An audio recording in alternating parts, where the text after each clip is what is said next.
astenga sortuan gure ez da izumagarrena, pero uste laugarren podcasta dala, Txatxilikurriko laugarren podcasta.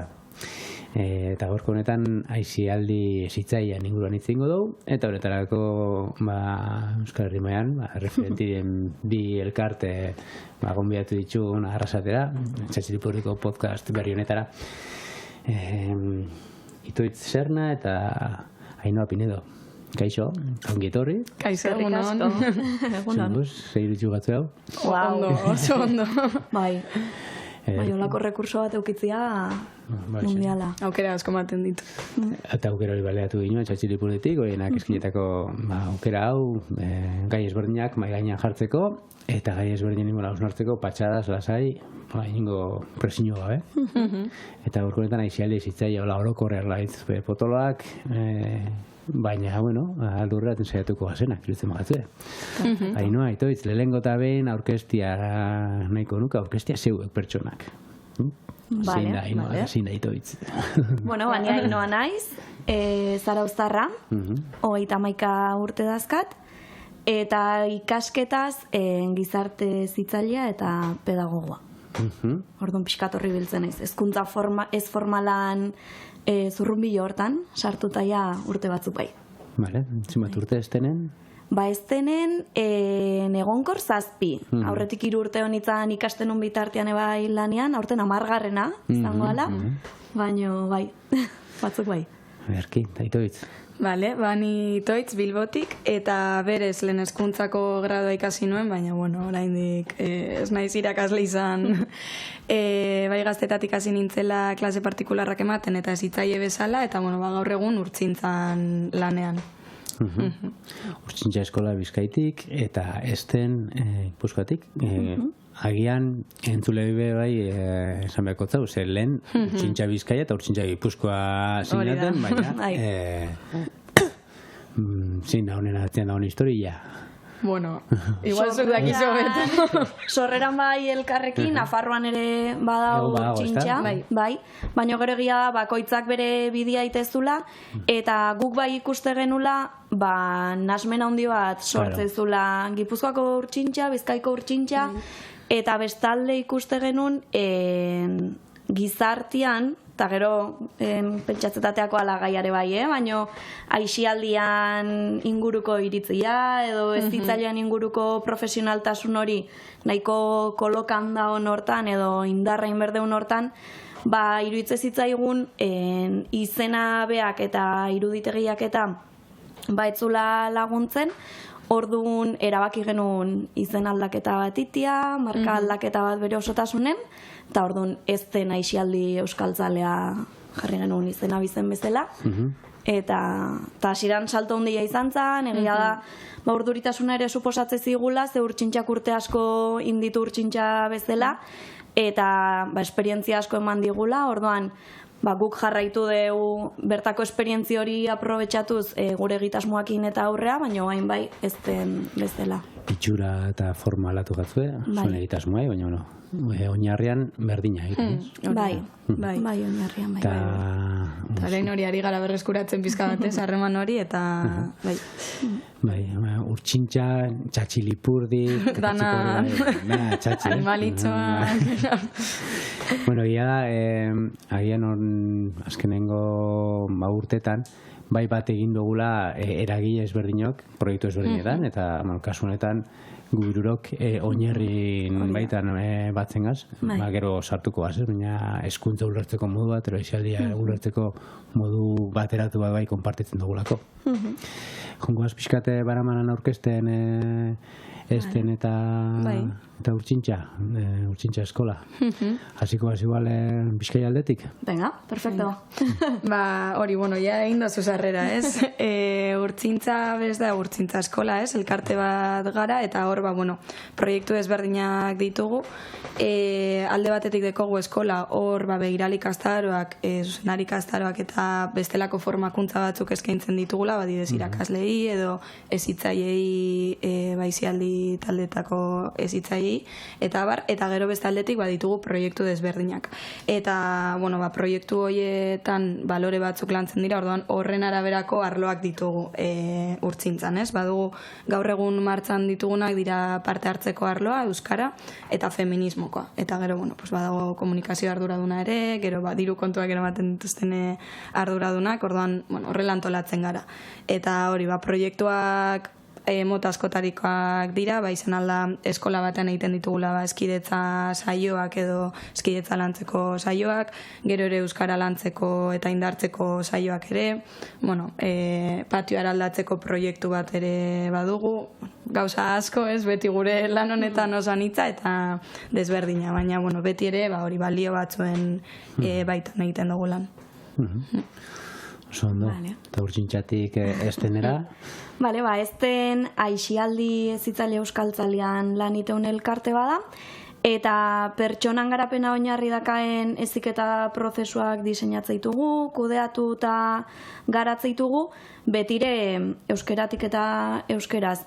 Orduan gure lan arloko zutabiak edo, hezkuntza ez formala eta hizkuntza normalizazioa diala esan dezakeu, eta Euskal Herri mailan lan ite dugu. Gu momentu hontan, gutxi gora bera 30 bat pertsonaz osatutako lantalde bat gaude urte guztian zehar, askotan nitoitzek esatezun bezala, urte osoan ere egitasmoak badaude eta Aixialdia lantzen da, ez da udaran bakarrik. Orduan gu lantaldetan banatzegea, eskolako lantaldean begirale eta zuzendari ikastaroak iteitugu, gutxi gora bera urtean 5 bat talde edo izateitugu, 125 pertsona inguru formatzeitugu.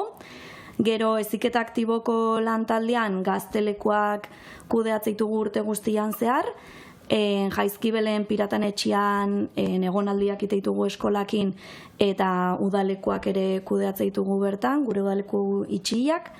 Gero familiekin ere egitasmoak iteitugu hizkuntza normalizazioan inguruan eta Aixialdi Euskaldun baten alde, parketan ere egitasmoa bazkau parketarrak eta jolas dinamizazioak eta gero soziolinguistikako lantalde bat ere badakau, bertan eskoletan hizkuntza normalizazioa, ama hizkuntza aniztasuna, pixkat horren inguruan hausnartzeko eta hizkuntza ohituran inguruan hausnartzean ibiltzen diala gaztekin, DBH eta LH-koakin. Eta gero, familiei, guraso tutorei, jangeletako hezitzaileai, orokorren Aixialdiko hezitzaileai eta beste formazio batzuk ere eskaintze iskileu hizkuntza ohituran inguruan, motivazio estrategiak, jolas dinamizazioan ingurukoak, piskator, ibiltzega. Bueno, lan dixente, beraz. Aspertzeko den baik ez. Elkarteak esaututa, oinarrian, Aixialdian lan iten dugula, hezkuntza ez formaletik, ez dute 3 elkartiok ez, oinarri berdina dukugula. Eta nahiko ginoan gaurko honetan osnartu, honetaz, Aixialdi hezitzaia, eta zela uste duzuen baloratzen dela jendartean Aixialdi hezitzaia hau. Behar beste baloratzen dan, eta ero benetan ze potentzialia daukan hezkuntza motonek bai. Bueno, nahikoa baloratzen da, jendartetik. Bueno, nik uste hor, hasi bar garela pentsatzen ez, edo hausnartzen, euskuntza bera nola ulertzen den jendartean, ez? Askotan, hezkuntza, esaten dugunean hezkuntza, lehenengo gauza da, eskola edo ikastetxea edo unibertsitatea, orduan ez, beharrezkoa dugu, hezkuntza formal horretatik aratago ulertzea hezkuntza bera, eta hemen sartzen da gure lana, ez, Aixialdia eta hezkuntza ez formala, informala, eta bueno, horrek duen garrantzia honetan, ez.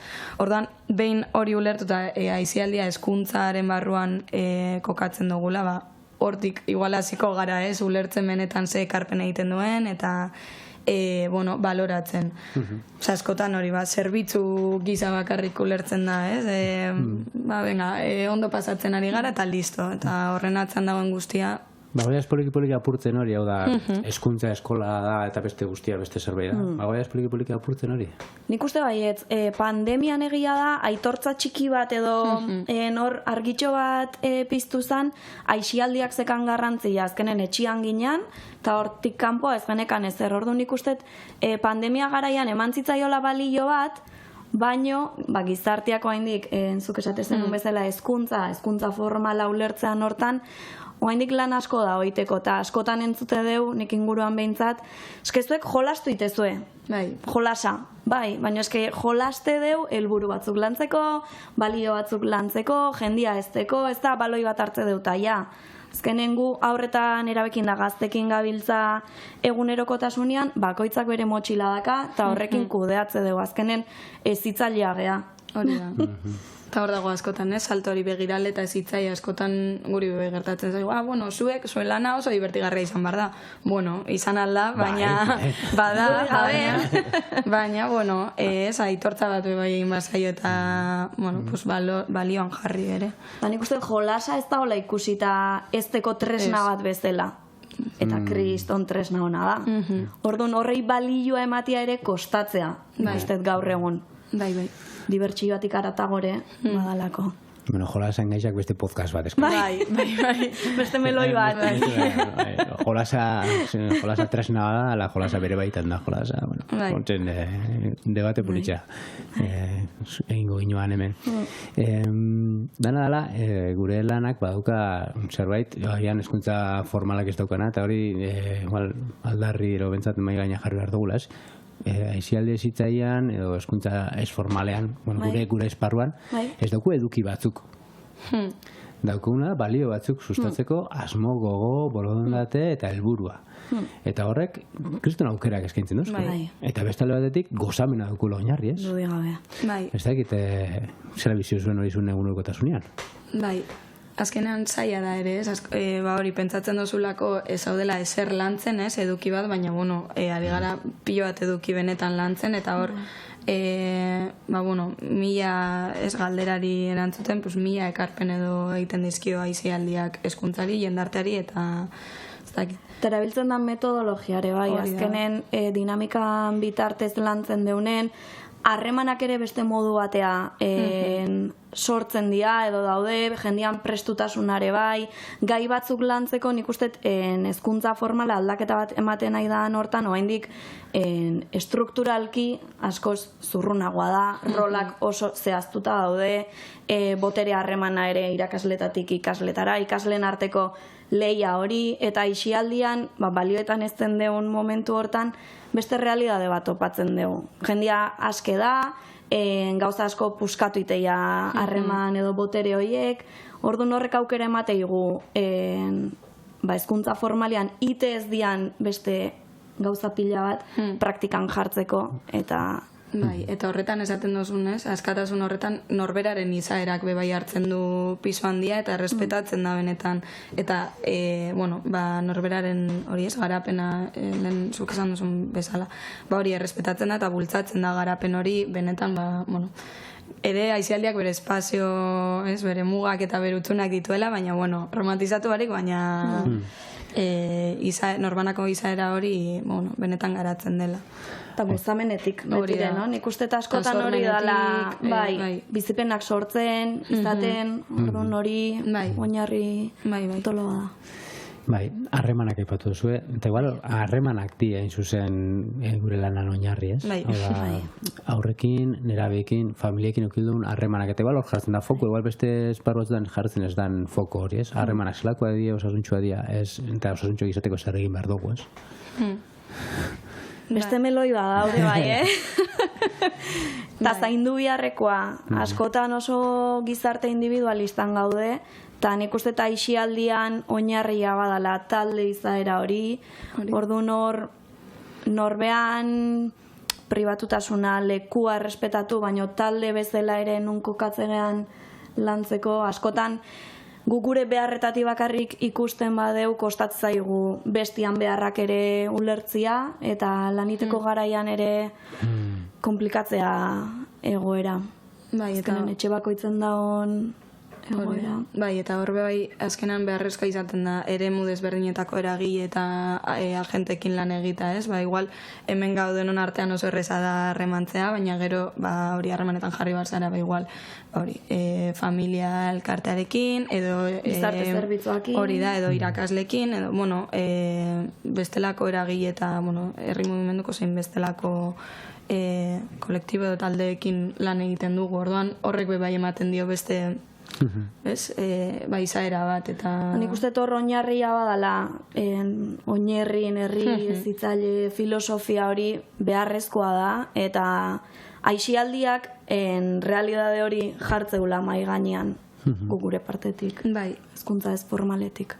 Bai, azkenean herri moduan ez nahi badugu, hezkuntza eragile guztiak hartu ditu kontutan, eta aisialdi hezkuntzan lanean gabizen eragileak ere, bat egin beharko dabe, hezkuntza formalekoekin, eta horre, ezin gara, bakoitza bera aldetik. Hori da.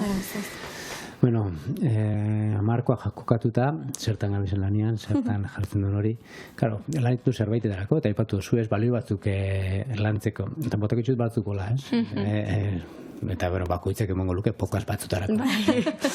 Baina azkenengo aldian gioetik kanpo. Bai, bota. Azkenengo aldian bai pizketxo bat eskietan, feminismoan, ikuspegi feminista, eta zuek aurrekin, nerabekin, bai hizkuntza formalean, ez formalean zabiztela, hori ez, eta lanildoa dauzkozu biok ez, garatzeko. Bueno, erronka gero eta nabario antzematen duguk, ez da gizuek zela bizi duzuen hau. Bai, bueno, geroz eta nabariagoa da, ez? Azkenean erreakzio bat dago, bueno, pues testu inguruare aldatu delako, orduan askotan jartzen da dena super dramatikoa eta pesimista, buf, eske belaunaldi berriak, belaunaldi berriak daude horrela igual, privilegio batzuk, kendu zaizkielako eta nabaritzen da, igual gure gurasoekin konparatuta, ez dakit muga horiek ez zeudelako hain argi, orduan, hori nabaritzen da, eta saioetara zoazenean, nabaritzen da nola ja oso gaztetatik erreakzio bat dagoen, eta oso argia gainera, eta geroz eta konpartituagoa, orduan, hori alde batetik, baina bestetik ere nik uste, balioan jarri behar dela edo aitortu behar dela, mugimendu feministak horretan egin duen lana, eta horrelako elkartetan bebai dagoen ikuspuntu feminista hori, eta, zerbaiten gaitik gertatzen dela erreakzio hori, orduan, bideo honean goazela uste dut, orainik,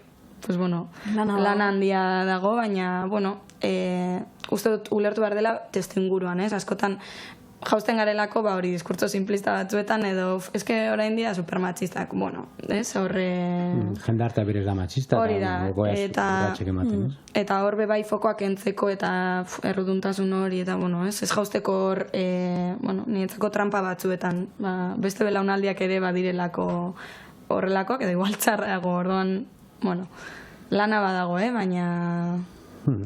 Ardura berezia daukozu elkartetan, lanildo bat daukozuen momentuan bai, ez? Baina daukozue estrategia berriak, daukozue aliantza berriak bilatzeko aukerak.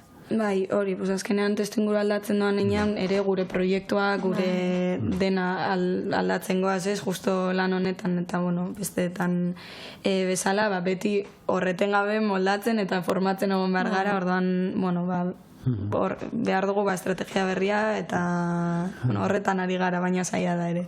Bai, berdintasun planak, azkenean formazioak gu ere formatu, gero guk esku hartzez zuzenetan eragiteko.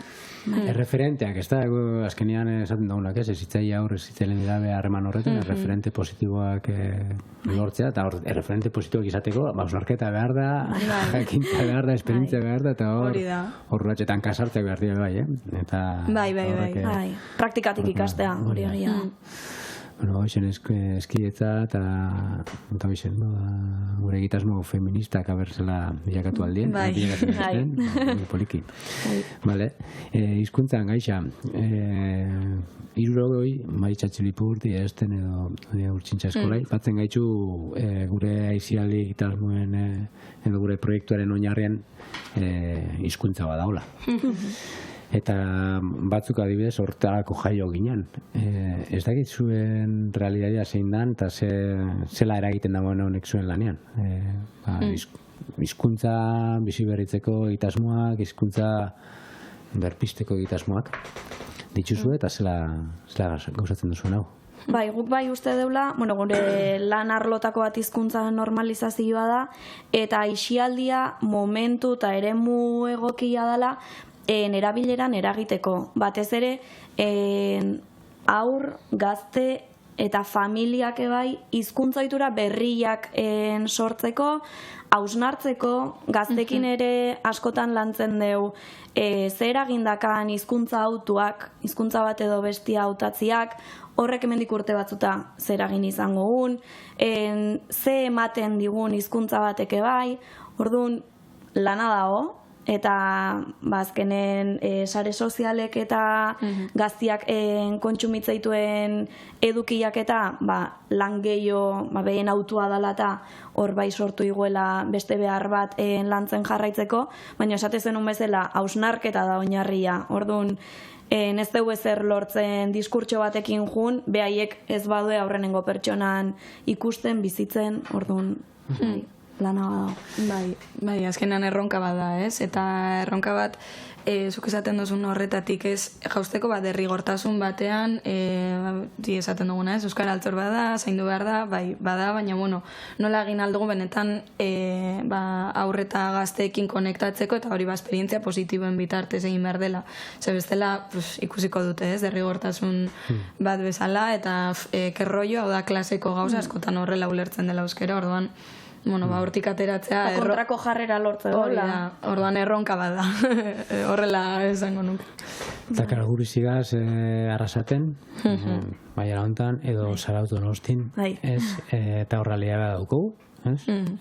Aldiz, Urtsintxa, Bizkaia, Bilbo handixan, eta guk oso arrotzen jakun hemen udaleku batzuk gazteleraz, aizial italiano eta gazteleraz bizitza, baina realia hori existitzen da eta hor dago, ez? Eta uste baino, gure ikuspegi gipuzkoa zentrista ontatik, errealitate hori badago eta azkenean, zan bezala ez, erronka bada guretzako ere, gure asmoa da, gure jarduna egunean euskaraz egita, baina beti daude trabak. Eta, hor, hasi gaitezke behiralik astaroko ikasleen artean batzuk, ikusten da, ez? Zailtasuna dutela euskaraz aritzeko, ulertzeko inkluso, orduan, hor, hausnartzeko tartandi badago, eta gero ere, sartzen garenean eskoletara, edo hori eskolaz kanpokoetan edo nahalakoa, umeek bebai nola erabiltzen duten euskera, eta, hau guztia ulertu behar da, lehen bezala, ez, testu inguruan, eta azkenean, estrategia konkretuak erabili espazio bakoitzan, azkenean ez da berdina ondarru baten edo balmaseda baten lan egitea. Orduan, oso desberdina da errealitatea eta horren araberako estrategiak moduak edo erabili behar ditugu. Baina, hor ari gara bizkat promo ingo Bilbo inguruan hor badago Euskararen aldeko mugimendu bat sortzen ari dena, eta justo bi aste barru topaketa batzuk egongo dira, aisialdi zitzai eta euskaldunaren inguruan hausnartzeko eta estrategia batzuk pentsatzeko. Orduan, badagoela mugimendu bat, badago lan bat hor ari dena bide honetan egiten, orduan hori bebai balioan jartza. Hizkuntza oinarria balio bezala aipatu dugu, ezkietza, feminismoa hori erronka moduan bebai eta betidanik izan duguna dela anistasuna modu positiboan bizitzea. Eta superatzen dut, geukiten duen bezala zuen egitasmotan bebai, baukiko dozuela erronka hori, anistasuna, gero eta anitza babaz, kontzientzia gehiago dugu anitza gabela, eta nola sustatu bizitzeko modu positiboak. Bai, guk izen aldaketa eta ingenunen aprobetxatu genuen irudi, forma geometriko diferentiak eta islatzen, aisialdia anitza dalako, lekua dakalako anistasun horrek, eta hortik, ikuspuntu hortatik, eta horreko horiekin jokatu berdeulako. Baina, lana badago. Bai, azkenean hori ez, nondik hitz egiten dugun, nondik sortzen ditugun proiektuak, norentzat, hor, begiradak hori da, hausnartzeko asko dago.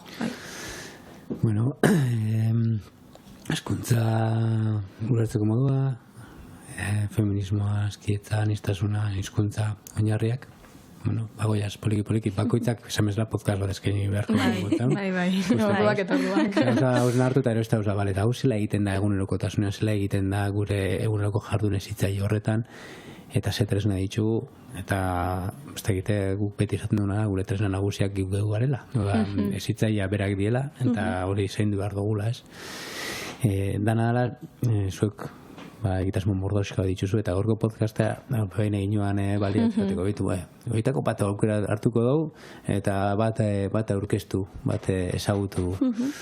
Orduan, ez da egizien, benaztea. Eta zuen, momentu honetan, ilusioa ezagutzen duten egitasmo proiektu bat, ero bentsate una ekartzia nahiko zineten bat. Bai, nik harrera hon egitasmoa nahiko nuke aurkeztu, zuei azaldu behintzat. Harrera hon. Harrera hon. Bai, beti esate deu, Euskal Herria, harrera herria, baina aurretan erabiak nun gehatzen dira harrera hortan.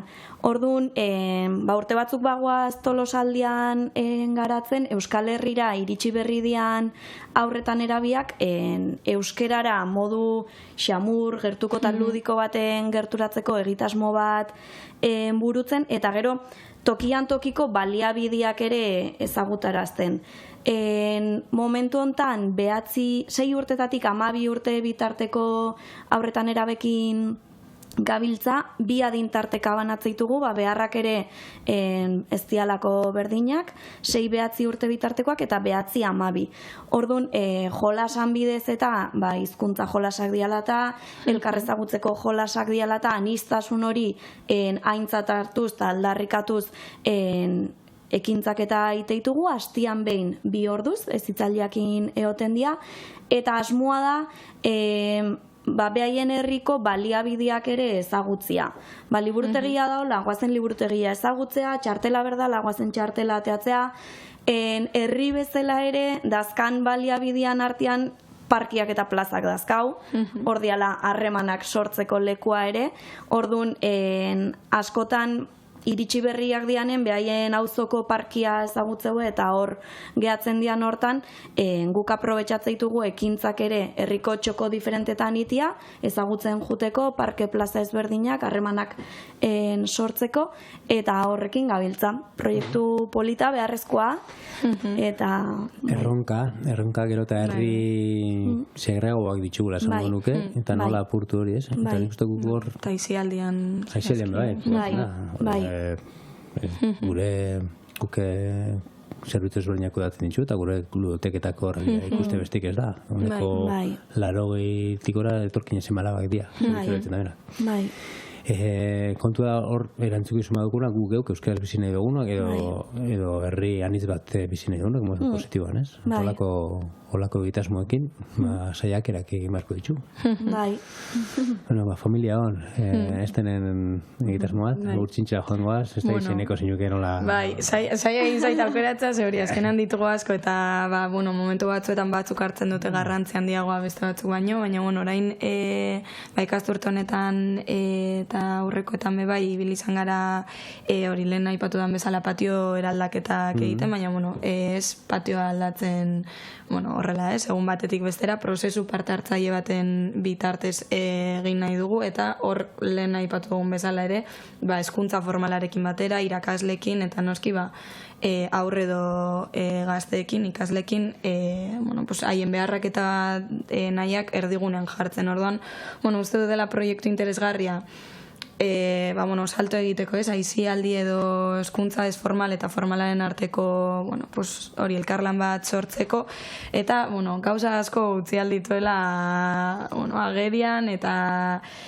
hausnartzeko hori kontu asko ateratzen direla, lehen esan dugun bezala irakasle eta ikasleen arteko botere harremanak, haien arteko harremanak ere, ez dela bakarrik gelditzen jolas gunean, esan nahi dut, azkenean, hori zabaltzen dela hezkuntza formaleko egunerokotasunean eta dena, orduan, proiektu interesgarria dela ikusteko, hori, puntu desberdinetatik eta bai. Esaten ginoen bezala jendartean aizialdiari, hezkuntza ez formalari edo aizialdiko hezkuntzari garrantzia eman behako bezala. ze garrantzitsua fokoa jartzeare jolas ordutan. Hori da. Bai. Patiotan. Bai, Itxura, baina baita patietan gertatzen den horretan, ez? hori da. Askotan igual da, denbora batero leku bat egoteko hori, baina, claro, segurazki, eta barkatuko zuzte irakasle guztiek, eskolako momenturik importantena, garantitxuna. Bai. Horraztea bana. Claro, hori da. Orduan, hori nahi dugu, ez? Mai gainean jarri, azkenean ez dela bakarrik hori, jolasten daudela eta ateratzen direla patiora, minutu hori, lasaitzeko eta gero berriro klasera, ez? Beste, hainbat gauza gertatzen direla hor jolasgunan eta horretarako espazioa egokia izan behar da eta bertan ematen diren harremanak eta den. Beste podcast bat. Bai. Hemendik aterako ditugu. Bai. Vale, ja maitzen joan beharko, ez da gizima denbora zen Peru, baina hemen eta ondo, erki. Bai, igual, bare gai batzuk agian entzulentzako esan aldiela, igual ez hain ezagunak ez, titulazioen kontua igual nahiko nuke zuekin hitz egin bai ez. Biok eskola zarete, bentsat aizialdiko eskuntza, aizialdiko begirale tituluak eta zuzendari tituluak eskuratzeko formazioak eskintzen dituzue, gu ez, txatxilik ez. Eta titulazioen kontunetan badago, hor sortzen da zalantzak, keskak eta moduak bai. Zuek eskola dituzue urte guztian. Eta zuen formazioatik titulazioak lortzen da, Euskal Herriko Jaurlaritzako homologatzen titulazioa. Beharrezko da, titulo bat, udaleku askotan lan egiteko. Batzutan portzentaia bat behar. Bai. Gauzak aldatzen dira este kontunetan, titulazioen kontunetan. Bai, jonik, Gipuzkoa meintzat, bai ikustetela, dula urte batzuk, bazeon mugimendu handi bat, Castilla y León, Burgos aldea juteko ikastaro espres hauek itea, eta azkenengo urtetan lanketa bat indare bai, eta esango nuke berriro aidala ezakidan garrantzia ikustarazten bertako formazioak ze garrantzi dakan, balioan jartzen jolasak hizkuntzan lanketa eziketa gabea azkenian 150 orduko arlo teoriko bat daka, eta gai asko lantzen dira, eta nik beti esatete, aixialdiko ezitzaile ez baezu nahi izan ere, edo zein gomendatuko nioke pertsona bezala hausnartzeko, ezteko eta garatzeko ikastaro hauitia, edo zeinentzako baliogarria izan daitekelako. Eta bai ikusietela aldaketa bat, ez dakit Bizkaian nabaritu dan edo ez, baina jendiai dala bertakoai. Bai, nik uste oraindik dagoela, jende bat azkenan bada hori ez, nahi dotatera harin gero udalekoetan egoteko lanean. Orduan hor ere ez perfila zein den. Titulazioan balioan jartze hori, tituluari garrantzi mote hori. Nik uste horrek alare badakala lotura bat azkenengo urtetan aixialdiko ezitzailean perfila aldatu inda, geroz eta gaztiagoa dan hortan, begirale ikastaroa iteuen askok da udan laniteko, helburu hori, beste askok, beste helburu batzuk bai, baina perfil hortako ikasle asko dazkau, eta normalian unibertsitate edo FP-ko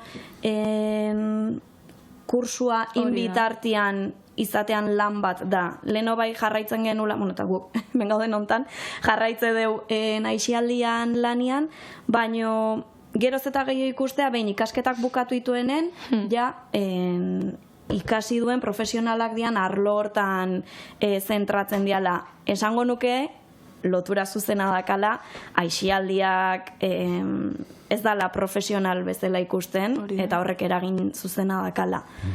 Orduan, erronka bat badakagor aixialdi ezitzailea profesionalago ikustarazteko. Bai, guretzako ere garrantzitsua da, titula lortuko dute, baina asmoa ez da hori bakarrik udalekoetan lan egita edo, hor, aukera badago, baina asmoa izan behar da aizialdia mugimendua bera indartzea eta, sustatzea aizialdi taldetan, elkartetan parte hartuz, herriko besteragiekin harremanak sortuz, orduan, hori izan behar dela helburua, baina egia da perfila asko askotan dela, bueno, ba hori, diru bat ateratzeko eta ere ulertu behar da nondik datorren behar hori, azkenean, bueno, pues gazteak eta prekarietatea batera doaz, orduan.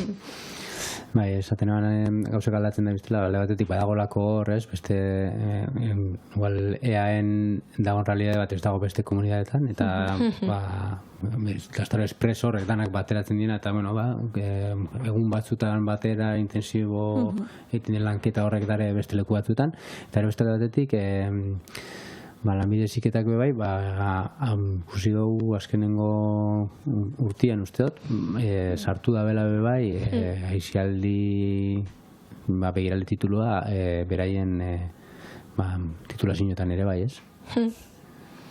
Bai, eske hor niretzako aldatzen dena edo da alde batetik noski edukia, baina gero zuk esaten zenuen ere ez, ikastaroan zehar metodologia eta dena zelakoa den hor, ezberdintasun batzuk egon barko dira nik uste, azkenean gure metodologia parte hartzailea delako, dinamikoa eta jolasa dagoela erdigunean, hortik hori benetan uste dugulako eta hemen ez da azkenean lehiakortasun hori egota gaitik, baina uste dut bai hor dagoela diferentzia, ez? Edukietan eta egiteko moduetan ere, irakasteko eta ikasteko moduetan. Hortxin bagola meloi bat zabaltzeko gana aurrengo urtetan, ikusiko nola garatzen dan. Maitzen joateko, aisialdi ulertzeko muga bai, hor honetaz itzen alko ginuke, denbora normalen eukitzen dugu oporretan. Eta oporrekin lotzen dugu udalekuak bai. Eta igual aisialdi egitasmo potentienak intentsuenak udalekuak bezala irudikatzen ditugu tortzakunean, ez? Kanpora joan, lotara, uste jate joka dugu, ja. Aspalitik hasi gaz udalekuan prestatzen. Baina, gero eta gertu ikusten ditugu. Kitestenek udaleku propioa ditula, urtsintxak eragintzan bitxarte, hortzen zuen harreman horretan bebaduko zuela udalekuak. Zela bizi duzu ez udalekuak, zuek. Da momentu polit bat, baina oso intensua. Eta geroz eta lehenuo hasten dana prestaketakin, gu gabonan bueltan ja hastegea programazioak, interesguniak eta pentsatzen, eta geroz eta berandu bukatzea, ze udaleko ez da bukatzen udalekuko azkeneko egunean. Ebaluatin behar da, orduan jarraipen bat ere ematen zaio, orduan ia ikasturte guztiko momentu bat da, oso polita, gero bizipen asko daude, aurtan erabe gazte askok ere parte hartzen du, eta hori aldi berian oso positiboa eta berazgarria da, baina bai lana hartzen du. Guk 300 bat ezitzaile edo hartzeitugu udaleku itxi bitartez, orduan dimensio asko onditze zaigu elkartean bertan. Bai, orduan hor. Zurrumile hortan. Disfrutatzen, pozik, baino hor. Arduraz. Bai. Bai, azkenean hori proiektua eta kalitatezko zerbait eskaintzeko beharra ere badugu, orduan horrek eskatzen du lan bat eta prestaketa luze bat eta bai. Nik uste ez dala ikusten, zenbat lan dago udaleku baten atzetik. Hasien aipatzen joan ez balioan jartzen dola, baloratzen dago esialdiko eskuntza, bai. Ez dakit, ez udaleku duen atzean dago lan hori nabaritzen da ikusten dan. Ez da ikusten. Bai, eta azkenan hori udaleku mota asko ere badaudela ez, eta toki bakoitzan zentzu bat duela, orduan. Bai. Vale, ondoritzen mogatzu amaitzen, beharko baz. Bai, podcast mordatut jakuz, Bai. Tira egin da. Bai. Aukera moten dozku beste gai batzuk lantzeko, bai. Ez da guztuan zaten? Bai. Oso. Ni urduri etorri naiz. Atera zen joan da, eta oso no. Erki, bakizu erosin momentutan elkartuko azla berri hemen, beste meloiren bate mai gaina jartzeko eta estripatzeko. Oitxuri hartu dugu, eskatzeko gure gonbidatuei abesti batekin amaitzeko gure podcast hau. ez dakit, zaikin amaituko dugu, bikote. Venga. Zatu dugu, dena aldatzen da bestiakin, ber, hezkuntza ez formalak ere aldaketa hontan indarra hartzeun eta aldarrikatzen Hitz egiten dugun guztia, barne bailtzen. Oso, ondo, ez zorruin jungo, Hori da. Indezen abesti handik amaituko gure eskerrik asko bikote. Zuri, eta zuei. Animo zuen proiektutan eta balkar ikusikoa seguru. Bai. Ondo segit animo. Eskerrik asko. Eskerrik asko.